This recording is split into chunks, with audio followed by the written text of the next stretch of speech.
புற்றில் சுயம்புவாக தோன்றி காட்சியளிக்கும் மண்டைக்காடு பகவதி அம்மன். குமரி மாவட்டத்தில் பிரசித்தி பெற்ற கோயில்களில் மண்டைக்காடு பகவதி அம்மன் கோயிலும் ஒன்று.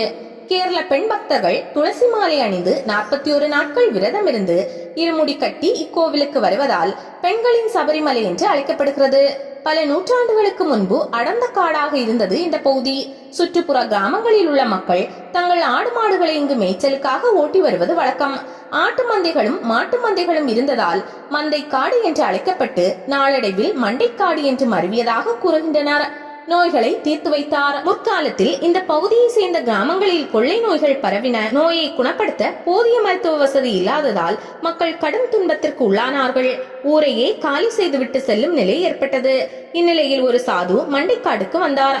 63 கோணங்களுடன் ஒரு சக்கரம் வரைந்து தினமும் பூஜை செய்தார். தம் தவ வலிமையால் மக்களின் நோய்களை தீர்த்து வைத்தார். திக்கற்ற தங்களுக்கு சாதுவின் வடிவில் தெய்வமே துணை வந்ததாக எண்ணிய கிராம மக்கள் அவரை பக்தியுடன் வழிபட்டனர்.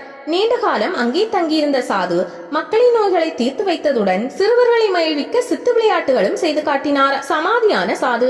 மக்களின் பிணி தீர்க்க வந்த சாது அம்மன் புற்றில் எழுந்தருளிய காட்சியை தரிசித்து உள்ளம் குளிர்ந்தார். மண்டைக்காட்டில் எழுந்தருள தன்னை ஒரு கருவியாக பயன்படுத்தி கொண்ட அம்மனின் கருணையை எண்ணி மெய் செலுத்து போனார். தாம் வந்த வேலை முடிந்தது என்று நினைத்த சாது தாம் சமாதியடைய உளம் கொண்டார். மண்டைக்காடு பகவதி அம்மன் கோயிலுக்கு எதிரே இடப்புறத்தில் ஆழமாக ஒரு குழி தோண்டினார்.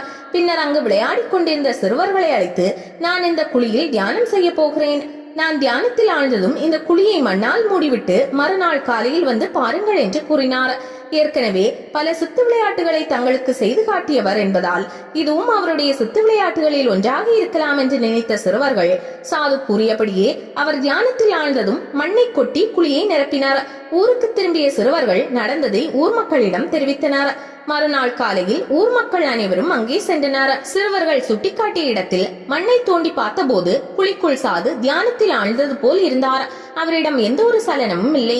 அவர் சமாதி அடைந்து விட்டார் என்பதை உணர்ந்த மக்கள் தங்கள் பிணி தீர்க்கும் கற்பக தருவாக வந்த சாது தங்களை விட்டு சென்று விட்ட துக்கம் தாங்காமல் கதறி அழுதனர்.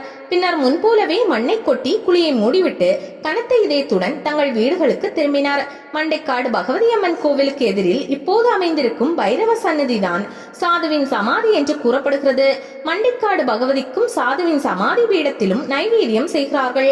இன்றைக்கும் இந்த நடைமுறை வழக்கத்தில் உள்ளது. புற்றிலிருந்து ரத்தம். சாது ஸ்ரீ சக்கரம் வைத்து வழிபட்ட இடத்தில் ஒரு புற்று வளர்ந்திருந்தது. ஒரு முறை ஆடு மாடுகளை மேய்ச்சலுக்கு விட்டுவிட்டு சிறுவர்கள் விளையாடி கொண்டிருந்தார்கள். புல்லை மேய்ந்து கொண்டிருந்த ஒரு ஆடு அங்கு வளர்ந்திருந்த புற்றை மிதித்து விட்டது. உடனே புற்றிலிருந்து ரத்தம் பீரிட்டது. அதிர்ந்து போன சிறுவர்கள் புற்றை உதைத்ததால் ஆட்டின் காலில் அடிபட்டு ரத்தம் வந்திருக்குமோ என்று நினைத்து ஆட்டின் காலை பார்த்தபோது காயம் ஏதும் இல்லை.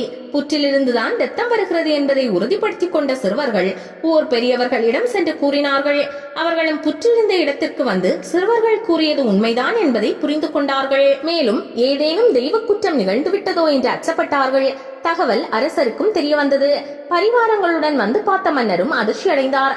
அரண்மனை ஜோதிடர், அரசே, அச்சம் வேண்டாம், இந்த இடத்தில் ஏதோ ஒரு தெய்வ சக்தி குடிக்கொண்டிருக்கிறது. மக்களின் பிணி தீர்க்க வந்த சாது இந்த இடத்தில்தான் ஸ்ரீ சக்கரம் வைத்து பூஜை செய்து வந்தார் என்று கூறினார்.